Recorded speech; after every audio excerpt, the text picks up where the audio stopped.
নমস্কার বন্ধুরা, PPD easy কুকিংয়ে আপনাদের সকলকে স্বাগত।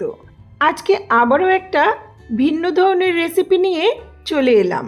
শসা আমরা সাধারণত স্যালাড হিসেবে খেয়ে থাকি, তবে শসা দিয়ে যে অনেক ধরনের সুস্বাদু রান্না করা যেতে পারে তা হয়তো অনেকেই জানেন না। তাই আজকের রেসিপি শসা চিংড়ির ঘন্ট। চিংড়ি দিয়ে লাউ ঘন্ট আমরা অনেকেই খেয়েছি, তবে শসা আর চিংড়ির এই ঘন্টটা কিছুটা ভিন্ন স্বাদের। এটি গরম ভাতের সঙ্গে খুবই ভালো লাগে, তবে রুটি পরোটা দিয়েও সার্ভ করা যেতে পারে। খুব সহজ, সিম্পল, কম তেল মশলায় দারুণ একটি রান্না। আশা করছি রেসিপিটা আপনাদের ভালো লাগবে। ভালো লাগলে অবশ্যই লাইক, কমেন্ট, শেয়ার করবেন আর চ্যানেলটাকে সাবস্ক্রাইব করে পাশে থাকবেন। রেসিপিটা শুরু করি।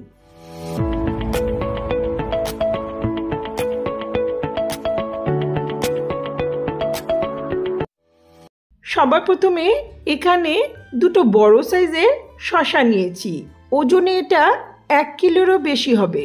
এখানে প্রায় 200 গ্রামের মতো চিংড়ি মাছ কেটে ধুয়ে পরিষ্কার করে নিয়েছি। শসার বোটার কাছের অংশটা অনেক সময় তেতো থাকে, তাই সামনের পোর্শনটা কিছুটা বাদ দিয়ে নিচের অংশটা রান্নায় ব্যবহার করব। এখন শসাগুলোর খোসা ছাড়িয়ে মাঝের বীজগুলো ফেলে ছোট ছোট করে কুচিয়ে নেব। দেখুন, যেরকম লাউ ঘন্ট করা হয় ঠিক সেই রকমই লম্বা করে কুচিয়েছি। সাধারণত বড় শসা বা বুড়ো শসা দিয়েই রান্নাটা ভালো হয়। বাকি উপকরণগুলো রান্নাটা করতে করতেই বলে দেব। গ্যাসে একটা কড়াই বসিয়ে 2 টেবিল স্পুনের মতো সর্ষের তেল ভালো করে গরম করে নিচ্ছি।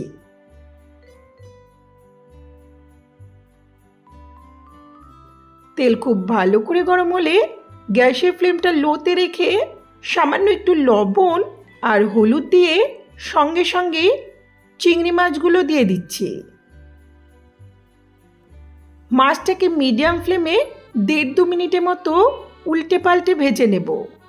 চিংড়ি মাছ খুব বেশি ভাজার প্রয়োজন নেই, বেশি ভাজলে মাছগুলো শক্ত হয়ে যেতে পারে। মাছটা হালকা ভাজা হয়েছে, এখন এগুলো তুলে নিচ্ছি।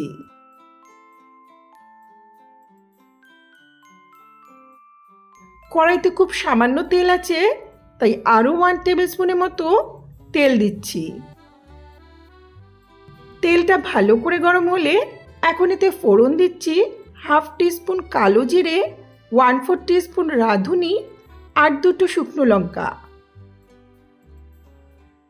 ফোড়নটাকে কয়েক সেকেন্ড ভেজে নেব। ফোড়ন ভাজা সুন্দর গন্ধ বেরোলে গ্যাসের ফ্লেমটা লোতে রেখে 1 টেবিল স্পুনের মতো গ্রেট করা আদা দিচ্ছি। চাইলে আদা কাঁচা লঙ্কা বেটেও দিতে পারেন। লো ফ্লেমে আদাটাকে কয়েক সেকেন্ড নেড়ে নেব।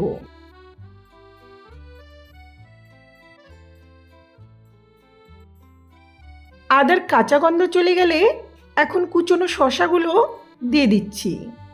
বড় শসার বীজগুলো একটু শক্ত থাকে, তাই বীজগুলো ফেলে ঠিক লাউ ঘন্ট যেমন করা হয় সেভাবে লাউয়ের মতো করেই লম্বা করে কুচিয়ে নিয়েছি।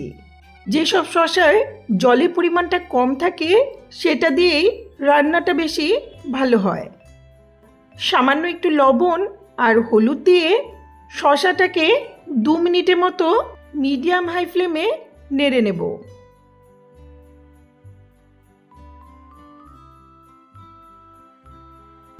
দু মিনিট পর এখন এতে 1 টিস্পুনের মতো জিরের গুঁড়ো দিচ্ছি।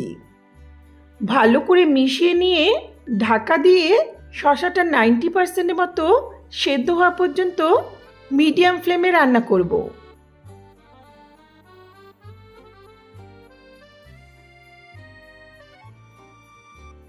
5-7 মিনিট পর ঢাকাটা তুলে নিলাম। শসাগুলো প্রায় 90% সেদ্ধ হয়ে গেছে, এতে কিছুটা জল ভাব আছে।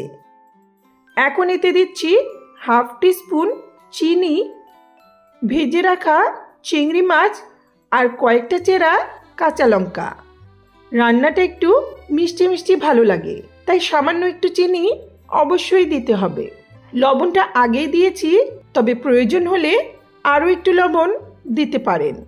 ভালো করে মিশিয়ে নিয়ে ঢাকা দিয়ে 4-5 মিনিটের মতো মিডিয়াম ফ্লেমে রান্না করব।